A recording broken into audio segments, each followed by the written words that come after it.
Hello, welcome to this session.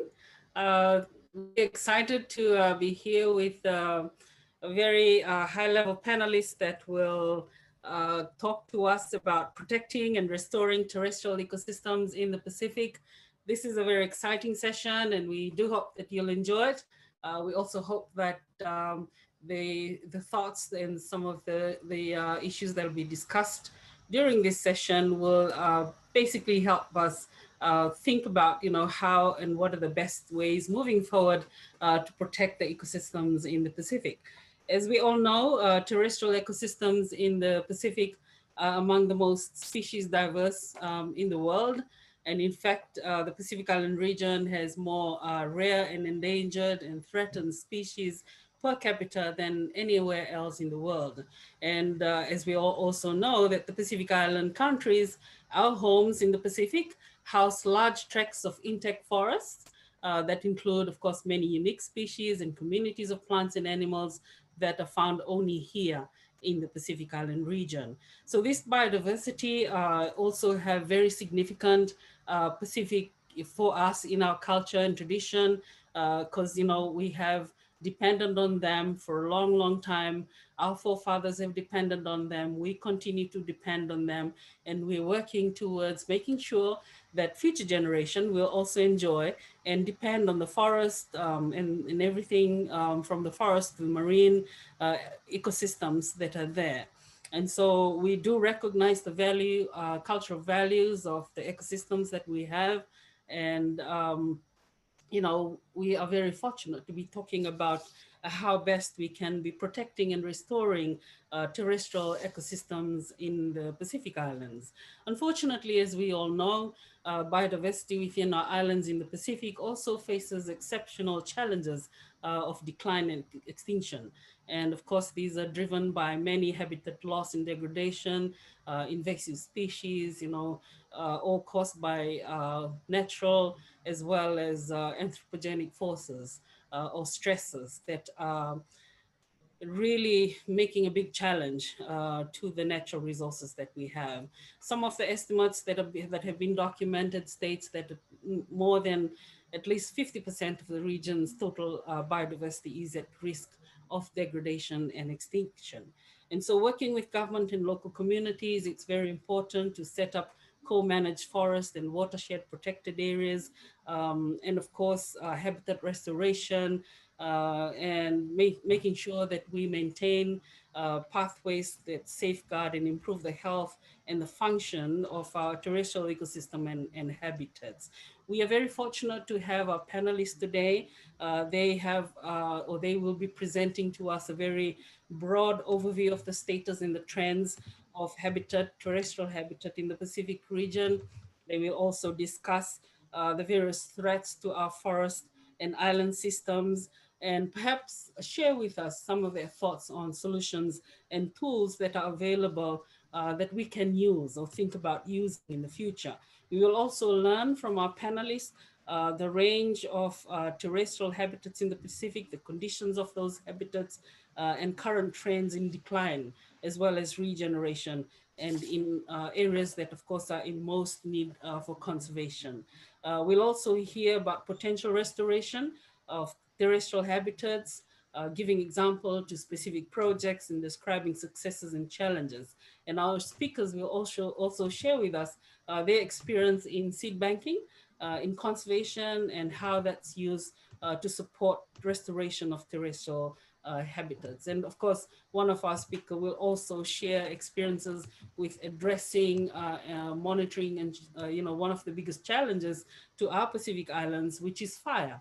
And we certainly hope that in that presentation, it will be one of the take-home messages for us all that are in this session, really to really think about how we can apply fire control in our various countries. I know that it's something that's not only well, it's something that's experienced and a challenge that we all face in our island countries. So our speakers today, if I may just introduce them quickly, we have Patrick Picacha, our senior lecturer of ecology at the Pacific Adventist University in Papua New Guinea. He will be talking to us about the current trends and conditions of terrestrial habitats in the Pacific and the need for conservation action. We also have Emma Dukak, who is the coordinator for forest program, WWF New Caledonia. Emma's going to be talking to us about restoring terrestrial habitats in the Pacific Islands and looking at successes and challenges. We also have Karen Somerville from the Australian Institute of Botanical Science. She's going to be talking to us about the role of seed banking in conservation and restoration of terrestrial habitats. And last but not least, we have Fabian Albui, who is the director and GIS specialist at the Environment and Observation program for New Caledonia. So those are the panelists that we have with us this afternoon. Patrick Picacha will lead the session, and we thank the Secretariat who will play a video, a pre-recorded video from Patrick. Thank you. Let's hear from Patrick.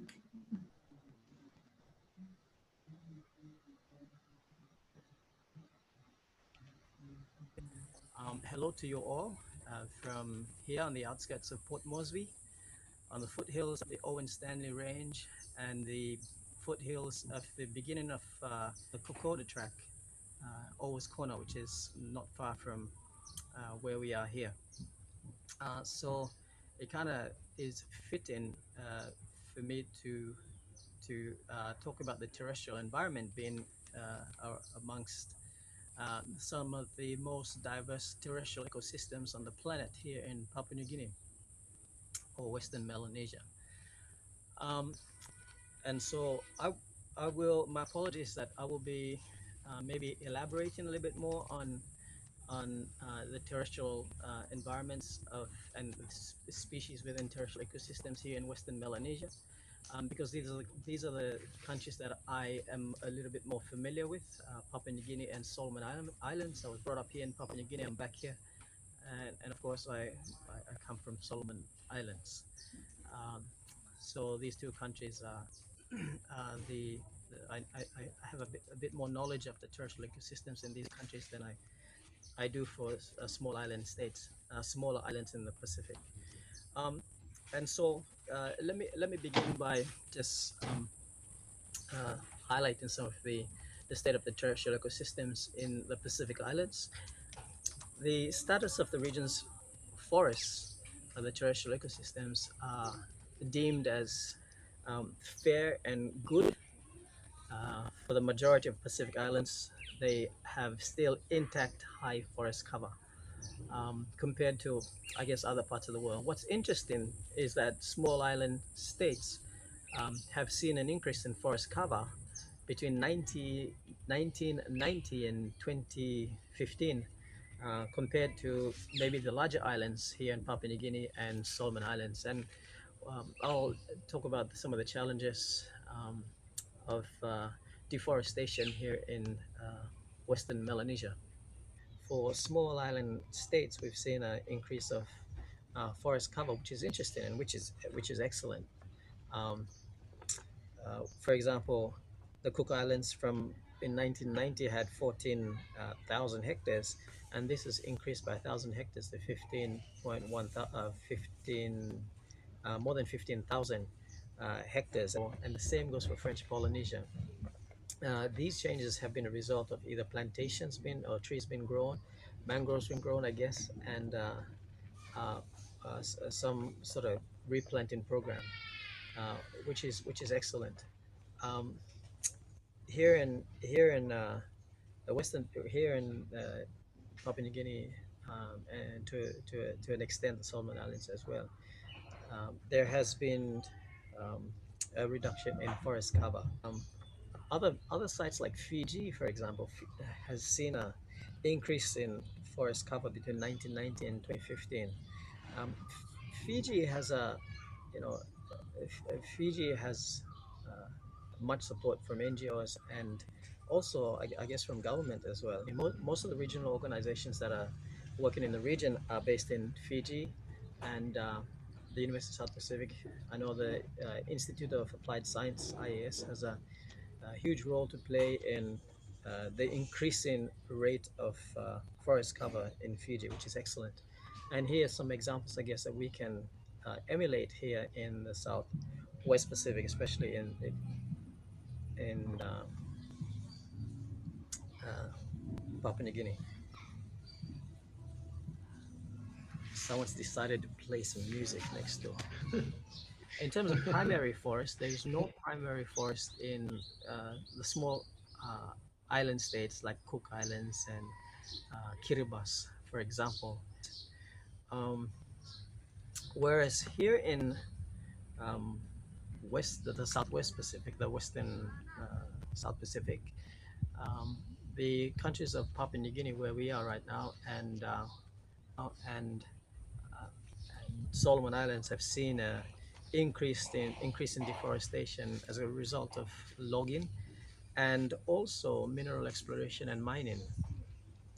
The impacts of mining are just tremendous.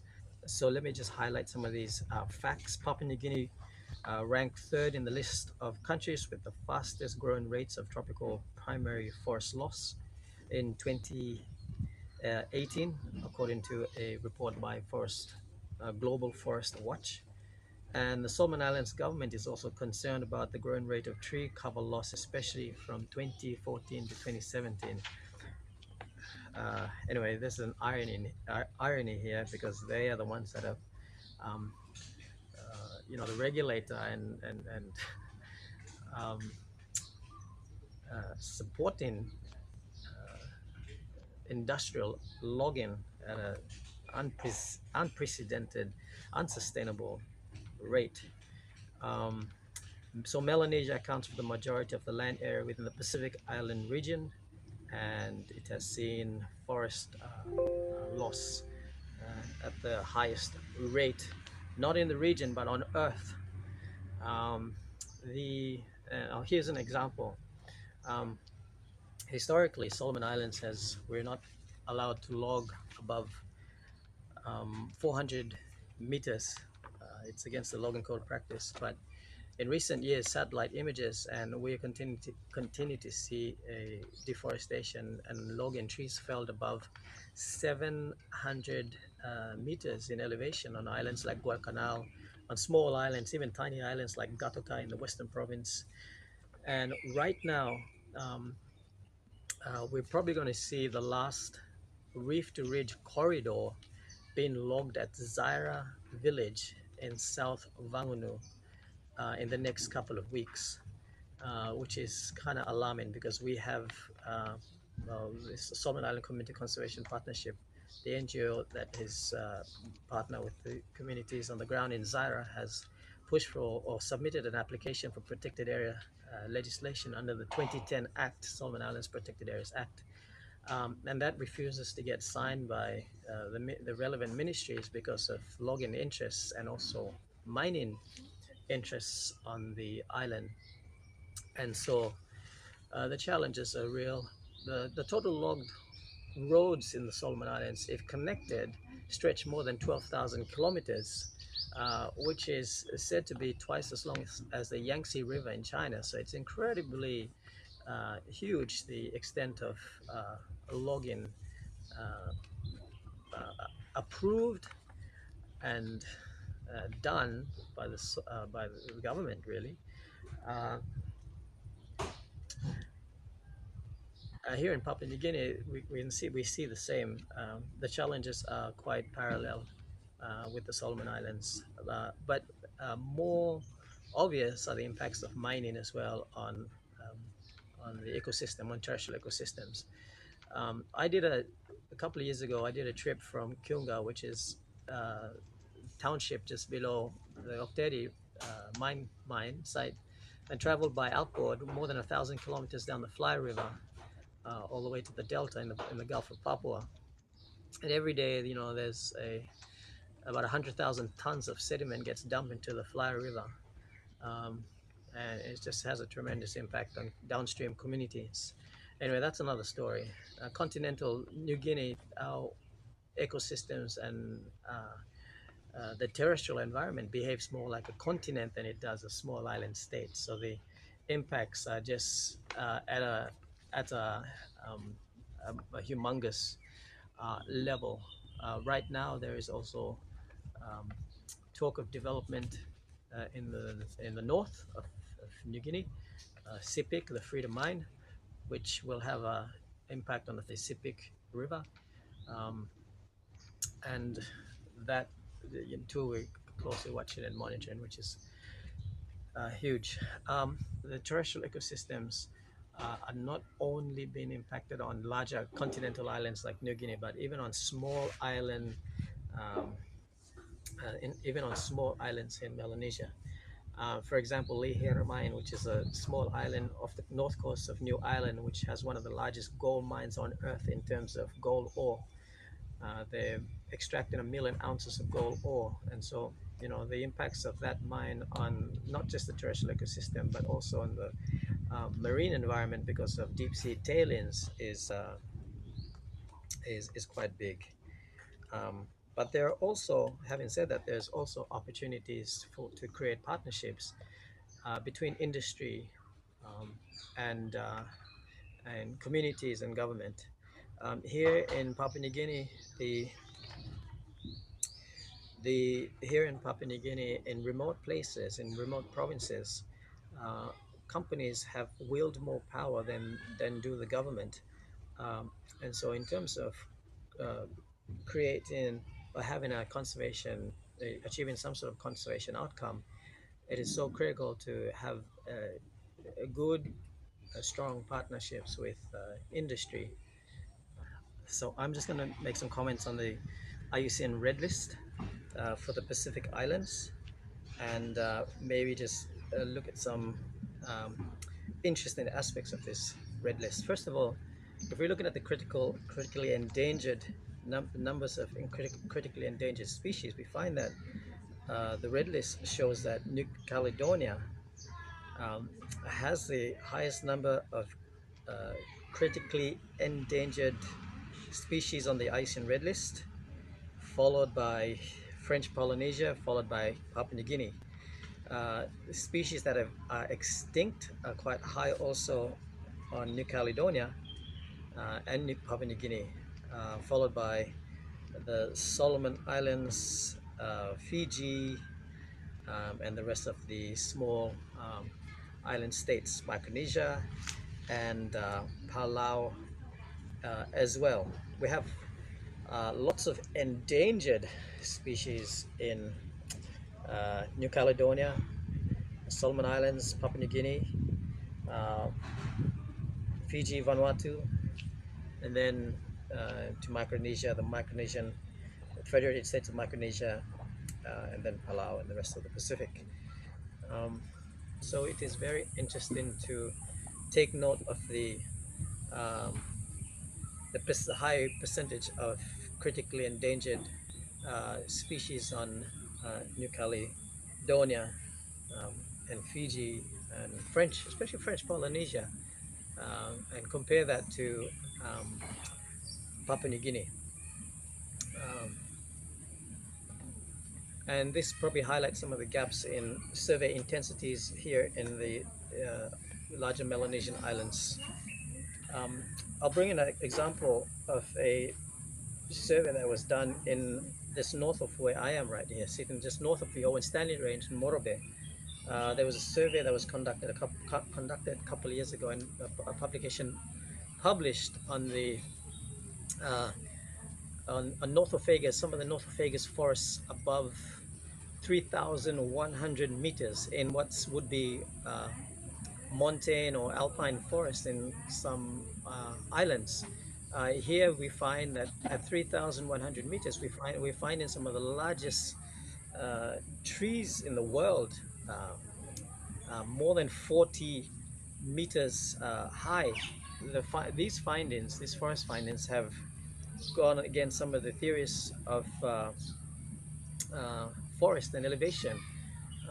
As we go up high in elevational forests, as we go up high in forests, we normally find stunting in vegetation, but it's not so here in Papua New Guinea when you find large trees of more than 20, between 20 and 40 meters growing on ridges as high as 3,100 meters. And so studies like this in remote areas suggest the tropical montane forest may contain, you know, high above the ground biomass than was formerly realized. Um, so this is one amongst a lot of studies that also uh, kind of indicate that we hardly know much about our terrestrial ecosystems um, here in Papua New Guinea. So finally, in terms of moving forward, in terms of conservation of terrestrial ecosystems in the Pacific, I guess I can only once again speak for Papua New Guinea and the Solomon Islands here in Papua New Guinea. We don't have a Protected Areas Act at the moment, but there is one in the pipeline that SEPA and lawyers are working on. Um, but just in terms of practicality on the ground, uh, creating strong partnerships with not only research institutions but also industry to offset footprints, development footprints, is so critical. And this perhaps is the way forward in protecting some aspect of the terrestrial ecosystem that is unique to our countries. In the Solomon Islands, there's a Protected Areas Act, which is the 2010 Protected Areas Act, which formally legislates land and seascapes under protection. First protected area was the Anabon Islands, which is a chain of islands and one of the largest rookeries of hawksbill turtles in the southern hemisphere between Choiseul Island and Isabel. Some other terrestrial areas were protected with landowners and supported by the Natural Forest Resources Development, NRDF, a local NGO that works in Gizo in the Western Province, and also Ecological Solutions Solomon Islands. The challenge with the Solomon Islands Protected Areas Act is that it is almost impossible for communities to work through this act alone. It is such a comprehensive set of checklists that need to be met before the area is formally protected. And so this kind of also highlights this also kind of highlights the state of protection in the country, and also in this post-COVID environment, the facilitation of development is much quicker than there is protection. So, these are some of the challenges that we face on the ground here in Western Melanesia. What connects us throughout the Pacific are these terrestrial ecosystems and the species that are found in these areas. Western Melanesia, as you know, is a source of colonization of the majority, if not all, species through the Pacific Islands. Papua New Guinea, or the island of New Guinea, is kind of the launch pad of species colonization. And in the secondary sense, the Solomon Archipelago is important in terms of its contribution to mammals being able to colonize the rest of the Eastern Pacific Islands. So whatever happens here in the Southwest Pacific kind of affects the rest of the Pacific Islands. One threat that perhaps is least talked about is the threat of the pet trade. In terms of birds, between 2000 and 2018, more than 65,000 birds have been exported out of the Solomon Islands, and especially the parrots, the Eclectus parrots, and some of the endemic birds, which is kind of cause of alarm as well. We might have intact terrestrial ecosystems, but we might have an intact environment that is empty of biodiversity, of species, and that would be more alarming. Anyway, all the best with the rest of the conference.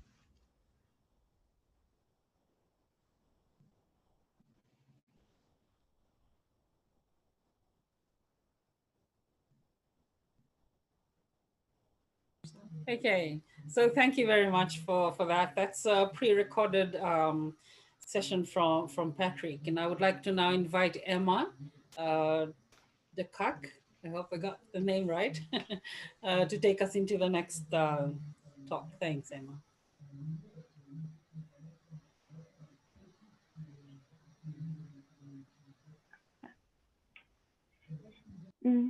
Merci Susanna, merci à tous.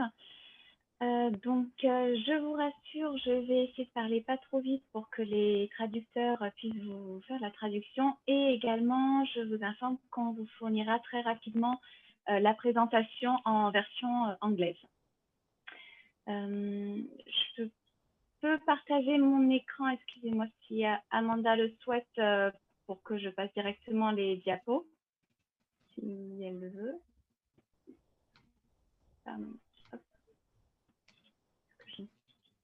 D'accord, bon, je vais laisser Amanda.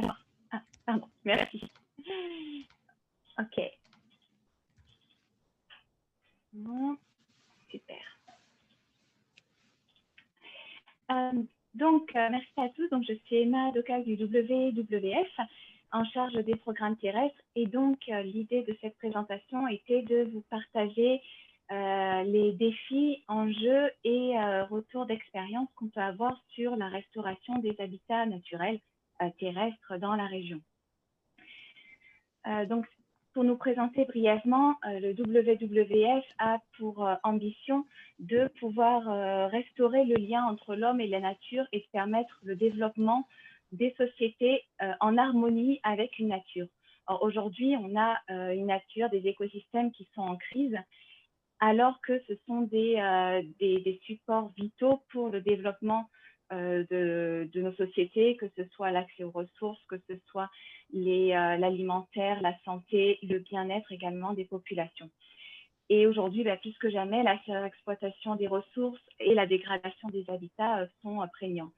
Et dans un contexte qu'on a particulièrement eu cette année, on se rend compte que sur une planète malade, on ne peut pas avoir une humanité en bonne santé.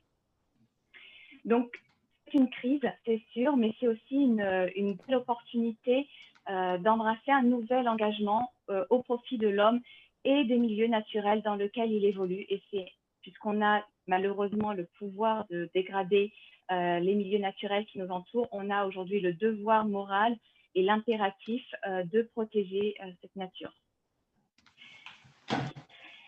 Les principaux défis qu'on rencontre aujourd'hui sont, qui ont déjà été précisés, avec l'importance de s'adresser directement aux moteurs de la dégradation et de la déforestation. Une grande partie sont connues depuis longtemps, c'est la surexploitation des ressources, l'agriculture, également une menace très fréquente qu'on rencontre dans les pays insulaires, particulièrement du Pacifique, ce sont les invasions biologiques, dont la propagation est accélérée par nos modes de vie et nos modes de consommation, nos déplacements, toute la vie moderne de l'ère dans laquelle on est entré.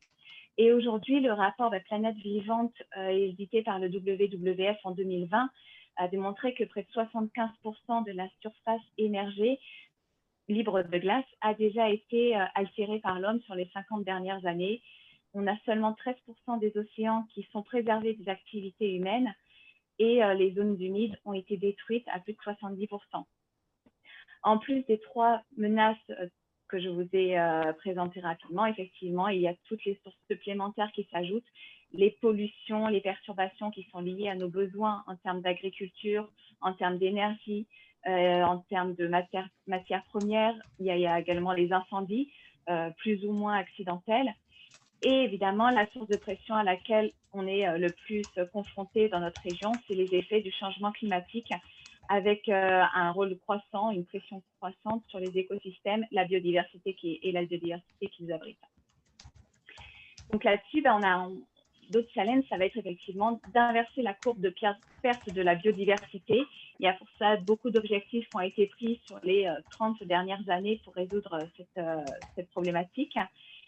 L'importance de coévoluer avec la nature, puisque ce sont nos modes de consommation, nos habitudes qui peuvent impacter les écosystèmes.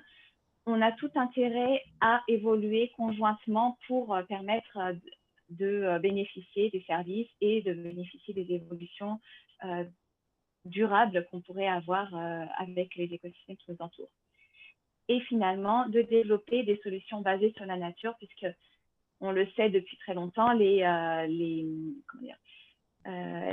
la nature est capable de mettre en place des systèmes, par exemple de protection contre l'érosion, de lutte contre le ruissellement, de production alimentaire, qui sont largement supérieurs à certains qu'on a pu mettre. Et donc, s'en inspirer, créer des solutions basées sur la nature, c'est au bénéfice de nos sociétés. Donc, pour vous lire, donc, la remise en état des terres dégradées est souvent rentable malgré un prix initial élevé, car si l'on tient compte de tous les coûts et avantages à long terme pour la société. Et une action coordonnée est nécessaire de toute urgence pour ralentir et inverser l'affaiblissement omniprésent des bases de la vie sur Terre. Concrètement, ce que ça veut dire, c'est qu'il y a une multitude d'avantages, une multitude de bénéficiaires à se développer en harmonie avec les écosystèmes et la nature. Et forcément, même si ça peut représenter un coût initial qui semble élevé, parce qu'on ne voit pas forcément à long terme, il y a un vrai intérêt pour tout le monde et un intérêt financier, puisque souvent, c'est là-dessus aussi que se pose la majeure partie des problématiques. Au WWF, il y a une expérience assez particulière de l'approche de la restauration. C'est l'approche FLR, Forest Landscape Restoration. C'est donc pour répondre à la pression en fait, de voir plus de 7 millions d'hectares disparaître chaque année pour répondre à nos besoins. L'approche FLR, elle a pour but de stopper la dégradation des forêts tout en répondant à la demande croissante, elle a pour but de répondre à la demande croissante et en travaillant à grande échelle pour assurer que cette demande ne vienne pas dégrader ou déforester les terres.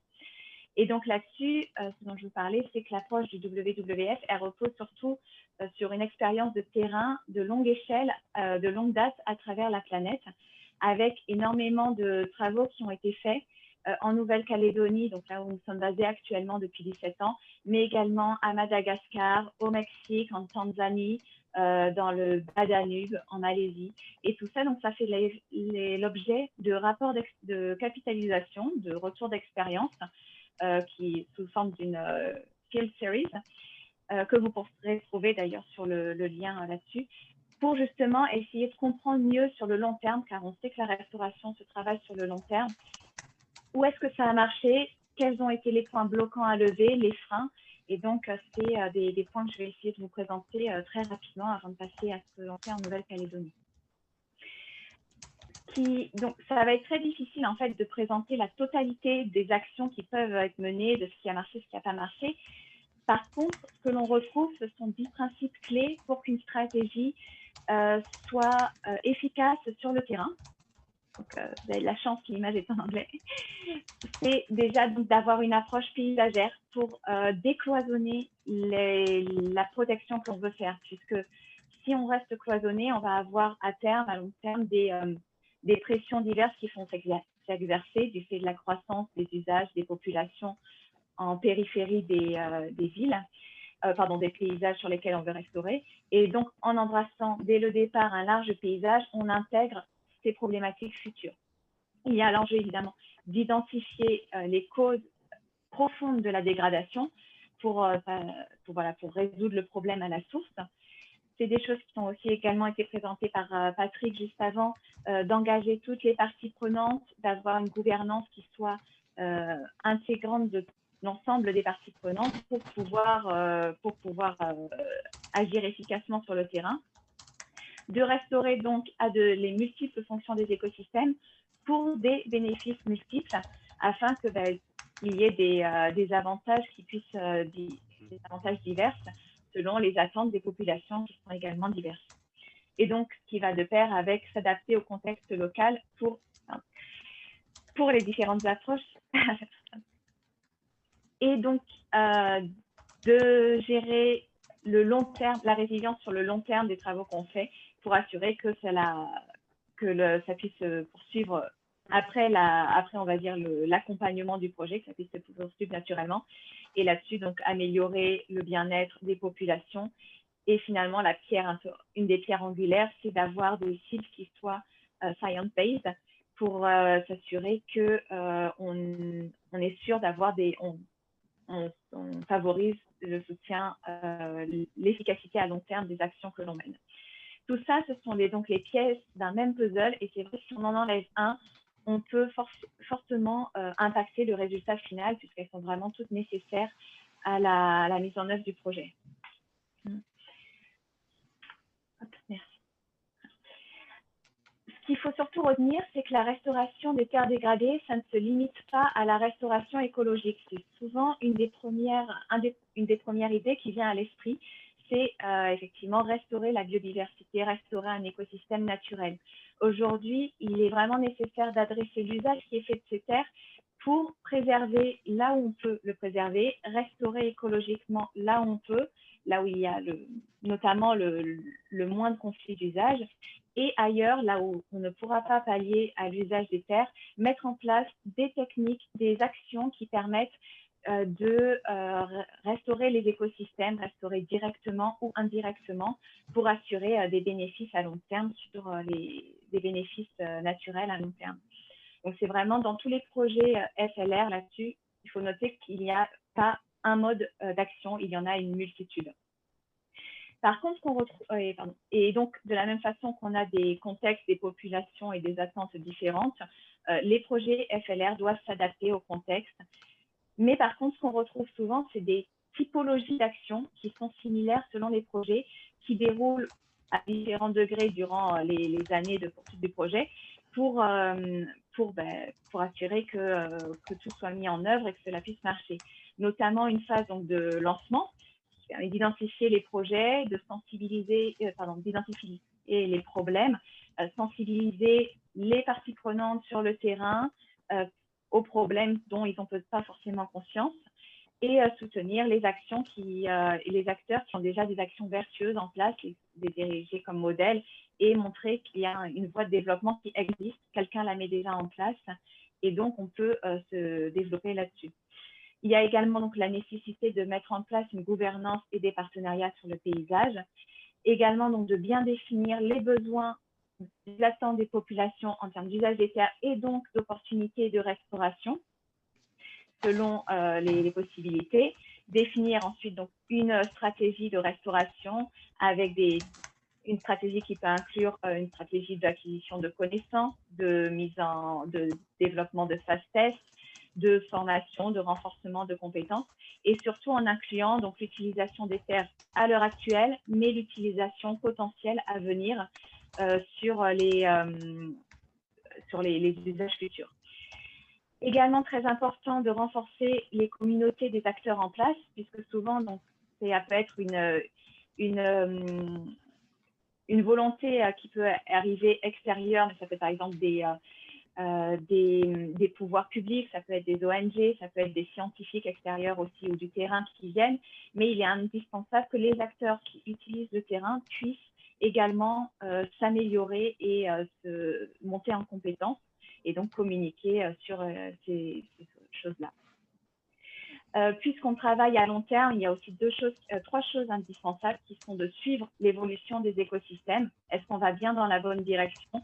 Et le cas échéant, rectifier certaines actions, identifier et déployer des sources de financement à long terme, on a besoin, et assurer donc la durabilité également à long terme des actions. Et notamment lorsqu'on lance un projet, c'est un peu ce qui pêche, c'est anticiper que va-t-il se passer une fois que notre partie, qu'un acteur, souvent l'acteur qui initie le projet, que se passera-t-il une fois qu'il se retire? Donc, il faut vraiment avoir cette porte de sortie, savoir comment elle va se passer sur le terrain. Puisqu'on a encore quelques minutes, donc en Nouvelle-Calédonie, très brièvement, je vais vous présenter donc, ce que le WWF a comme projet. Donc, pour ceux qui ne connaissent pas la Nouvelle-Calédonie, un bref aperçu des enjeux et des menaces locales.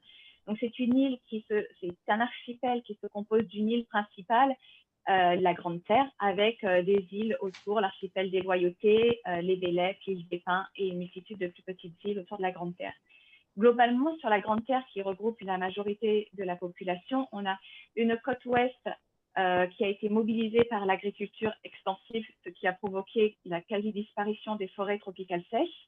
Et à l'inverse, une côte est très exposée aux aléas climatiques, que ce soit les aléas météorologiques extrêmes tels que les cyclones ou les effets du changement climatique, notamment avec une érosion et un recul du trait de côte et une mise en danger des populations et de leurs moyens de subsistance. Il y a également un enjeu incendie assez prégnant, puisqu'on a presque 20 000 hectares qui brûlent annuellement sur le territoire, ce qui représente 1% du territoire, donc qui est dégradé ou déforesté par les incendies. Une industrie minière qui est très présente avec l'industrie du nickel, dont les impacts sont plus ponctuels, localisés, mais par contre sont extrêmement durables, avec un retrait des sols et une très haute difficulté des écosystèmes à recoloniser les zones après une exploitation minière. Et comme l'a souligné Patrick, des enjeux en termes de biodiversité exceptionnelle, avec un taux d'endémisme végétal qui dépasse les 75%. Et donc, face aux différentes pressions dont les invasions biologiques, auxquelles les invasions biologiques se rajoutent, on a une flore avec un niveau de menace statué par l'UICN qui est vraiment très élevé. Et donc, le projet, nous, qu'on a choisi de développer en Nouvelle-Calédonie, ça vient donc de l'historique qu'on a sur le territoire, avec un historique de restauration tout d'abord des forêts sèches, mais aujourd'hui qu'on transpose aux forêts humides du fait des enjeux, et notamment des enjeux liés à la ressource en eau, où donc le barrage de la Dumbéa qu'on voit ici est la ressource en eau principale du territoire, où elle approvisionne quotidiennement plus de 100 000 habitants. Et ça induit des coûts, notamment des coûts très importants liés à la sédimentation. Je vais accélérer rapidement, pardon. Donc, la sédimentation induit des problèmes de gestion de l'érosion en amont du barrage, et c'est notamment lié à l'utilisation passée des terres, une industrie minière, mais également à des incendies qui peuvent encore être d'actualité sur le territoire et qui, par la déforestation, provoquent une accentuation très forte de l'érosion et donc un coût pour les collectivités très important. Donc aujourd'hui, on a décidé de travailler sur ce paysage, donc ce qu'on voit, est-ce qu'on voit là? Non, on ne le voit pas. Bon, entouré en bleu, il s'agit de la réserve intégrale en amont du barrage et également des paysages adjacents. Pour pouvoir préserver cette réserve intégrale, il est nécessaire de travailler sur les zones adjacentes, à savoir les zones qui sont en verte, qui sont des zones, on va dire, naturelles, où on peut développer des activités durables, d'écotourisme, où les enjeux de restauration écologique sont forts, où par contre, il faut prévenir les impacts liés à la fréquentation, mais également les autres enjeux avec des plaines agricoles en aval de ces zones-là et la pression urbaine qui se développe. Donc là-dessus, au niveau du projet de restauration du paysage forestier, donc le projet FLR, l'enjeu, c'est d'adresser les menaces initiale et particulièrement la menace incendie qui pèse sur la ressource en eau, d'intégrer la diversité des usages sur le territoire, d'assurer la cohérence avec ce que souhaitent les populations, ce qu'ils ont fait, ce qu'ils ont toujours fait, et donc d'intégrer les acteurs actuels et en devenir, notamment du fait de l'augmentation démographique de la population. Et finalement, il y a un point très fort, c'est d'assurer que cette réponse aux enjeux réponde aux enjeux n'importe comment, mais en intégrant donc les enjeux naturels. Thank you, Emma. I think Pardon. we'll have to end you there. Yes. Yeah, thank you. That was my last slide. Thank you. Sorry. Yeah, you've really understood the importance of forest, restoration at scale, and the multiple benefits in looking at it from a holistic point of view.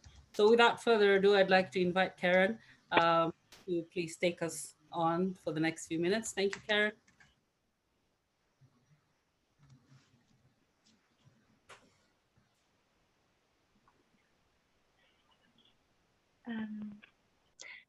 I need Emma to stop sharing first. Yeah. There we go. Thank you, Emma.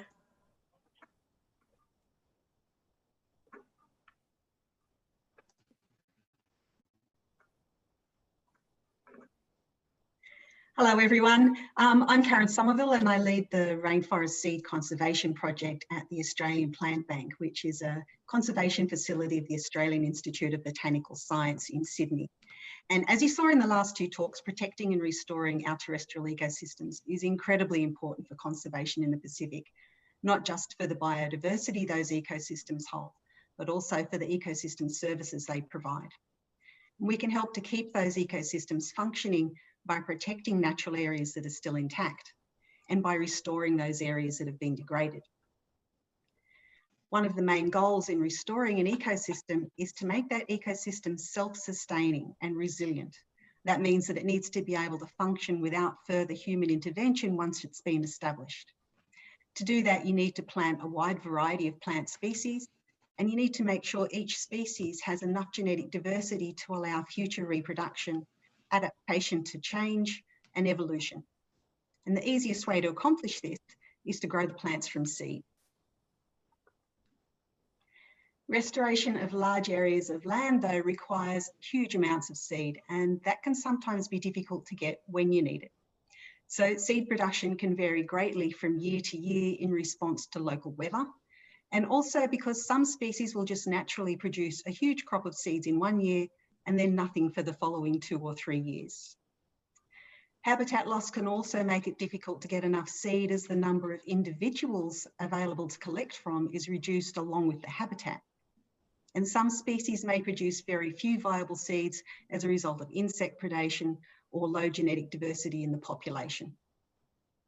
One way to overcome these difficulties is to collect seeds when they're available and store them in a seed bank. Seed banking is a relatively simple conservation technique that involves drying the seed to very low moisture content, packaging it in an airtight container, and then storing it in a fridge or freezer. This technique has been used for thousands of years to preserve agricultural crops, but over the last few decades, it's being used more and more to preserve our wildplant. The length of time the seed can remain alive is variable and it depends on the species and also on the storage temperature. But many species can survive for decades in storage and some can even survive for hundreds of years. Storing seeds in a seed bank can provide a number of benefits for restoration. It allows seed to be collected in a good year and stored until needed.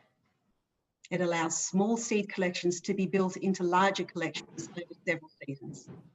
It provides a source of material that can be used for research into the conditions needed for the seed to germinate and the conditions needed for seedlings to thrive. And finally, it provides a form of insurance against extinction for plants in the wild and a source of material that can be used to re-establish those plants in the wild if they disappear. The importance of this last point became very apparent in Australia over the last decade with the impact of myrtle rust. And myrtle rust is caused by a fungus that first arrived in Australia in 2010. And in the decade since its arrival, we've seen 3 species become critically endangered already. And there are 40 more very susceptible species that are likely to follow suit. The two of the species that are now critically endangered were once quite common. And so there didn't seem to be a need to collect seed from them. But the fungus affects the capacity of the plant to produce new shoots and also to produce seed. And so now those species are not producing much seed in the wild at all, and we've lost that window of opportunity. So a lesson to be learned here is it's very worthwhile to build up a store of seeds to conserve common plant species, as well as threatened plant species. Because as we've seen this year, you never know what new threats are around the corner. Seed banking is suitable for any species with seeds that tolerate drying to around about 5% moisture content. Most plants from fairly dry habitats like sclerophyll forests, woodlands and grasslands have seeds that dry out naturally as they mature, and these are very suitable for banking. Plants from wetter habitats like tropical and subtropical rainforest are a little more problematic, and they have a higher proportion of seeds that are sensitive to drying and so can't be stored as easily. A recent analysis put that proportion at around 18 to 19%, which means that a little over 80% of plant species in those habitats could potentially be banked. From the species we've been studying as part of the Rainforest Seed Conservation Project in Australia, we've been finding that the majority of seeds from herbs, shrubs and vines are suitable for seed banking. But seed from around 40% of the tree species in rainforests is not so amenable. We can preserve those species in other ways, but that's a whole other presentation that we don't have time for today. Now, it doesn't take much to start a seed bank. The main things you need are a place to dry and sort the seeds, like an air-conditioned office, airtight containers to hold the dried seeds, and a fridge or freezer to store them in. A fridge is usually enough for short-term storage for restoration projects where you might need to hold seed for a few years. But if you want longer-term conservation storage, then you need to store the seeds in a freezer. Short-term storage can be set up just about anywhere.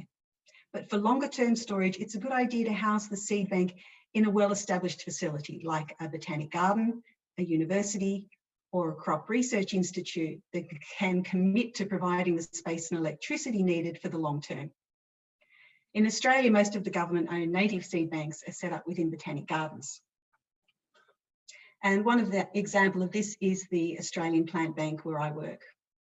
Now, a seed bank doesn't need to be big or complex to begin with. It can start quite small and grow over time, and this is what we've done with the Australian Plant Bank. This seed bank was originally housed in a shed within the Australian Botanic Garden, and it was used just to supply seed to establish the display gardens. Around 2003, we formed a partnership with the Millennium Seed Bank at Kew in the UK, and that provided us with funding to get the staff and training we needed to begin storing seeds from dry habitats for long-term conservation. A decade later, we'd built up enough momentum to justify building Plant Bank, and now we have the laboratories and equipment needed to work on conserving the more difficult species from tropical and subtropical rainforests. Now the vault holds seed collections for more than 5,000 species, and that's growing every day. Seed banks are very useful for supporting restoration, long-term ex situ conservation, and research into seed ecology. And I think it would be a great aid to conserving and restoring ecosystems in the Pacific if we could develop a network of seed banks in the region.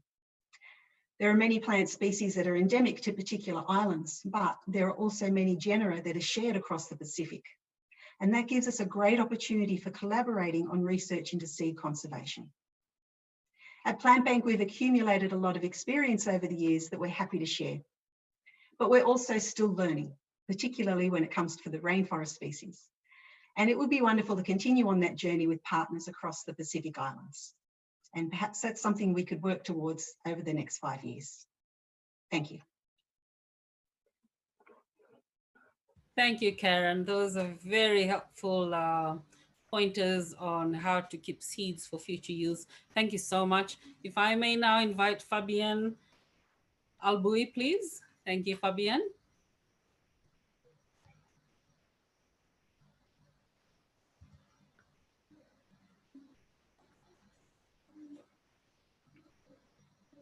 Fabienne, you may have to unmute yourself.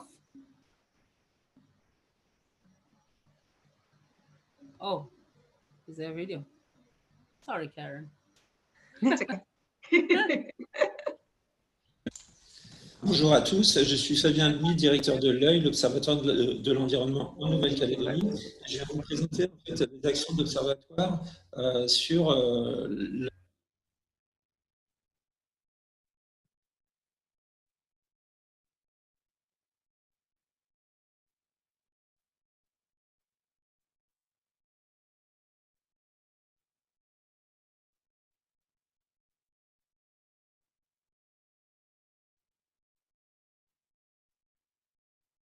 Bonjour à tous, je suis Fabien Alboui, directeur de l'œil, l'Observatoire de l'environnement en Nouvelle-Calédonie. Et je viens vous présenter en fait les actions de l'Observatoire sur la caractérisation et le suivi de cette pression incendie en Nouvelle-Calédonie. Donc le temps est très court.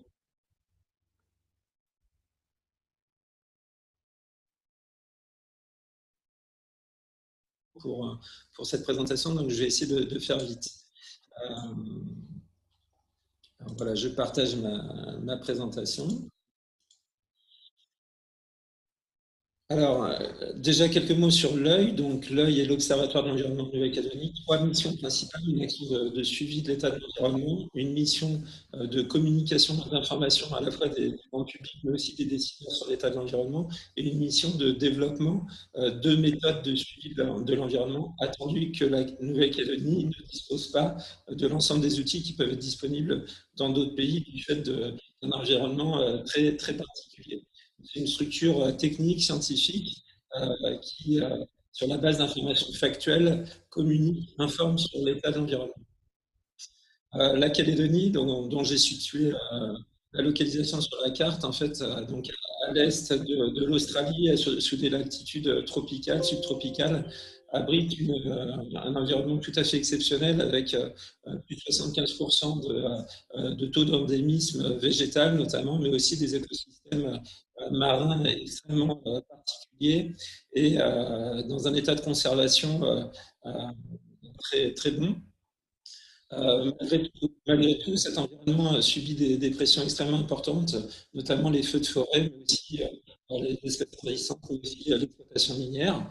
Donc, concernant les incendies qui nous intéressent aujourd'hui, jusqu'à 40 000 hectares de surface brûlée peuvent se manifester sur la Nouvelle-Calédonie, avec notamment des origines qui sont quasiment à 100% humaines, puisqu'on a très peu de feux liés à la foudre, notamment en Nouvelle-Calédonie, comme ça peut être le cas en Australie. Et ces feux viennent toucher des écosystèmes qui sont à l'état de reliques, et donc il ne reste plus de grandes surfaces importantes. Une carte qui vous montre le pourcentage d'occupation des forêts normalement dans un état originel, et puis donc qui est à plus de 80% normalement. Et désormais, en fait, ces formations forestières ont été transformées, en fait, et il ne reste plus que 35% de surface forestière qui couvrent la Nouvelle-Calédonie. Les incendies sont une pression historique, mais aussi une pression actuelle, contemporaine sur la Nouvelle-Calédonie. Et malgré cette pression, en fait, on disposait encore jusqu'à peu finalement de peu de données accessibles et disponibles pour caractériser cette pression. Ça a été un des axes de travail de l'Observatoire. Une diapositive qui vous montre les systèmes qu'on a mis en place, qui s'appuient sur la production de données de référence, données de référence qui sont constituées à partir des points chauds détectés par un certain nombre de satellites ou d'images optiques, toujours détectées aussi disponibles grâce à d'autres types de satellites. Ces données de référence viennent alimenter un dispositif d'alerte sur les incendies, viennent alimenter aussi un géoportail qui donne accès à l'ensemble des informations historiques et passées sur les incendies. Et on produit aussi donc un rapportage annuel sur l'impact environnemental des incendies en Nouvelle-Calédonie. Donc, quels sont les satellites qui sont utilisés? Je vous les ai listés sur la gauche. Vous avez le satellite MODIS, qui est une résolution moyenne à quelques centaines de mètres. Le satellite Xiaomi, qui est une résolution un peu meilleure, avec donc ces deux satellites ont des revisites toutes les 12 heures à peu près sur la Nouvelle-Calédonie. Vous avez un satellite japonais qui s'appelle Himawari, qui est un satellite géostationnaire, donc qui donne de l'information quasiment en continu sur la Nouvelle-Calédonie, toutes les 10 minutes, mais par contre qui a une résolution spatiale de faible résolution. Et puis vous avez des Sentinel-2, qui est un satellite optique qui donne des résolutions, des images à une résolution bien meilleure de l'ordre d'une dizaine de mètres. Donc avec MODIS, ce qui nous intéresse, c'est plutôt de s'appuyer sur la chronique de données, puisqu'on a plus de 20 ans de données sur les incendies en Nouvelle-Calédonie. Xiaomi permet de faire une première délimitation des surfaces brûlées, j'en parlerai par la suite. Et puis, Himawari est utilisé pour sa capacité rapide de détection des incendies, mais uniquement les incendies les plus gros, les plus intenses.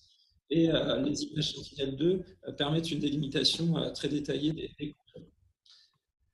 Voilà, tout ça contribue à notre service d'alerte, donc je l'ai évoqué précédemment, un géoportail, un système d'alerte personnalisé, et puis du rapportage, du monitoring en fait des impacts environnementaux sur les incendies. Donc une première vision du géoportail Vulcain, en fait, qui est une interface de consultation de toutes les données historiques. Vous intégrez bien sûr les données sur les incendies, mais aussi toutes les données sur les enjeux environnementaux, notamment la localisation des forêts sèches, la localisation des périmètres de captage, etc. Et grâce à cet outil, vous allez pouvoir faire des requêtes, connaître par exemple le nombre de captages d'eau qui ont pu être touchés par les incendies. des capacités à produire des graphiques, des analyses, etc. Il y a plus de 25 thématiques qui sont disponibles sur cet outil. Un autre outil donc, qui est le service d'alerte personnalisé qui permet à chaque internaute gratuitement, de manière, c'est un outil accessible à tous, qui permet d'aller construire son propre système d'alerte. Vous allez sélectionner un périmètre administratif souhaité, par exemple une commune, une province, etc. Mais aussi une thématique. Si vous êtes intéressé par les incendies qui vont toucher la ressource ou des aires protégées, vous allez construire votre propre système d'alerte. Et une fois qu'un incendie touche la zone géographique que vous avez sélectionnée et la thématique souhaitée, vous recevez par mail une alerte qui vous renvoie à toutes les informations basiques en fait, dans un mail et qui vous permet de basculer après sur le géoportail de consultation des données qui est Vulcain et que j'ai évoqué précédemment. Alors, comment on monitore en fait cette pression incendie? Comme je vous disais, on s'appuie en fait dans un premier temps en fait sur les informations du satellite Xiaomi et à partir de ces points chauds, on va pouvoir délimiter les surfaces qui sont potentiellement concernées par les incendies et faire une première analyse en fait, des impacts potentiels des incendies, par exemple sur les forêts sèches, sur les forêts humides, etc. etc. Donc ça, c'est une information qu'on a en temps réel. Puis, par contre, qui est un petit peu grossière. Et puis, on la complète, cette information, cette analyse, par des données beaucoup plus fines, en fait, d'une résolution de 10 mètres, qui sont donc des images Sentinel-2, que l'on traite a posteriori, après que l'incendie soit passé. On va aller reconnaître les surfaces brûlées. Et donc là, on va traiter chaque image qui arrive en Nouvelle-Calédonie. Donc, on a des images qui arrivent tous les 5 jours sur la Nouvelle-Calédonie. Cette fréquence permet de s'affranchir des problématiques de couverture nuageuse, etc. Et donc, chaque image est traitée, ça fait énormément de données à manipuler, mais on a une chaîne de détection automatique en fait, qui nous sort toutes les surfaces brûlées, qu'on doit bien sûr vérifier après avec un regard humain dessus pour éviter les fausses détections. Mais c'est un système qui est assez novateur dans sa capacité à sortir ces surfaces brûlées quasi de manière automatique. Grâce à en fait,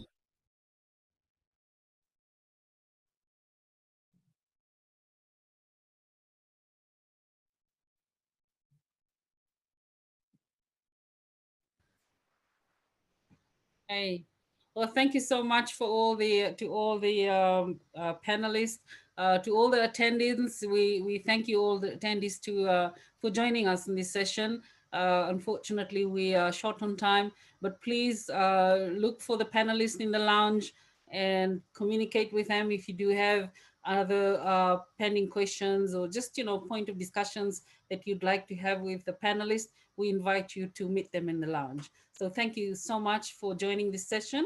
I hope you all enjoyed it as we all have. Thank you. Thank you, Susanna.